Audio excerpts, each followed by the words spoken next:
Hey guys, so today I'm going to be talking about in-house composting in the broiler industry. So, just some general information about in-house composting is that it is a method of disposal that the broiler industry often uses because of its natural and environmentally safe impacts in comparison to other forms of disposal, like just regular burial or incineration.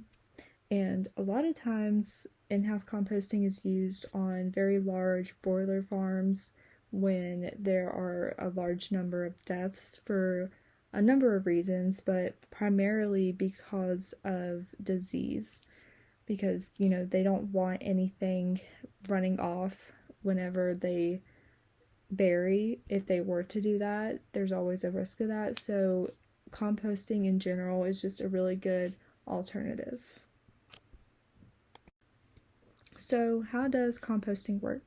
I put this image in here because I think it just really gives a good visual explanation of how this would look. And you're pretty much just going to use, any kind of organic matter. You can use straw, manure, old hay that you are just trying to get rid of, and you're alternating layers of that. And in between those layers, you're obviously putting your, dead broilers in there. And this basically allows the microorganisms in the manure and in the carcasses to be able to create heat and eventually decompose and ferment those carcasses. And this is often used as fertilizer once it's completely, decomposed. And this has some, guidelines that will really make it easier to have a successful, composting.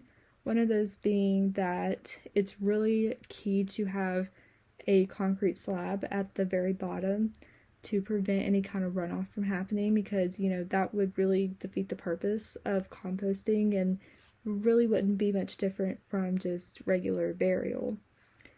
And another thing is that once you get done, creating those layers and you're finished with, burying all your, dead broilers, you really want to create what's called a cap at the very top. So you're basically just going to, double layer those organic matters like, manure or, straw or hay.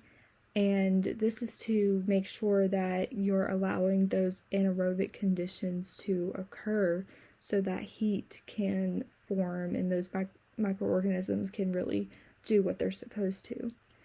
And, some other guidelines is that you want 1 cubic foot for every pound of dead poultry to really make sure, you just have enough room for everything.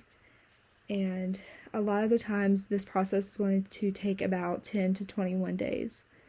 And if you're a smaller farm and you can also do this outside, I know I'm talking about in-house composting in this PowerPoint, but I just wanted to mention, if you are doing this outside in kind of a smaller situation, you could, move to a secondary storage location, and whenever you're in that process of moving, you're providing oxygen to that pile, and it really helps, just give you a successful composting pile.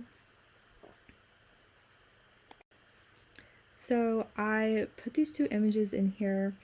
The one on the right is what I'm really, discussing in this, but I just want to give kind of a size comparison and demonstrate that there are several different ways to do this. But, primarily on the right is what in-house composting would look like.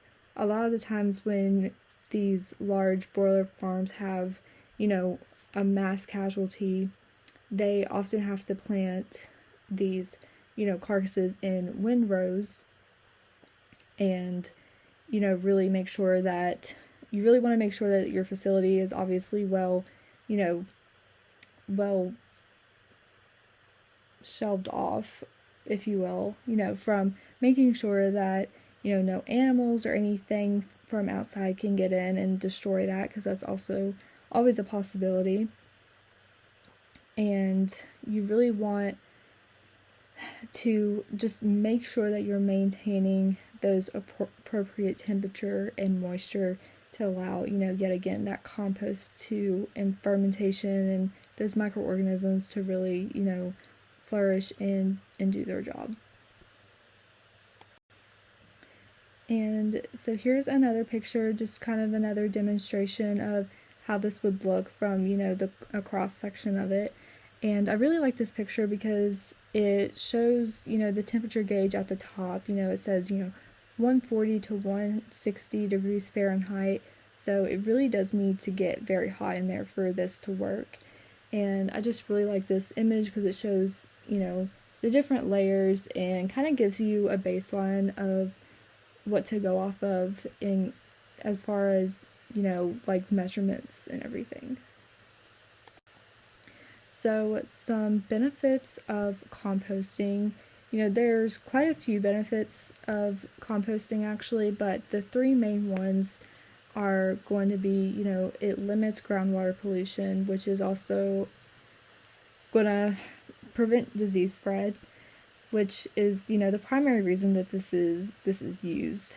And on top of that, you're also providing another purpose to those dead animals, because you can use this as fertilizer, and it really makes a great fertilizer. So, not only are you repurposing a bad situation, but you're also saving money. And, as any farm or any kind of operation would want to save money, that's, obviously going to be a great deal, but that's also a really great benefit of composting as well.